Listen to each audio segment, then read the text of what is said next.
How to use the Justify Alignment button in Wix Studio. So in order to see it, what we can do is you first need to head over and then choosing here a particular text that we will apply the Justify Alignment into. I have in here this particular text right there.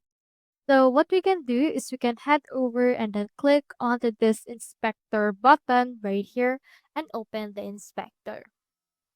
Now, as you can see right here, the alignment of this text is actually in the middle. So you can change it into justify if you would like. Now scroll down right here into the text. We have in here the spacing, the font, the style, as well as a lot more options.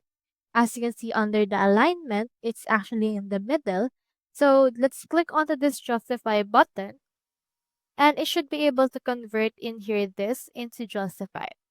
As you can see, the text has moved and we can now see that it's much more better than earlier.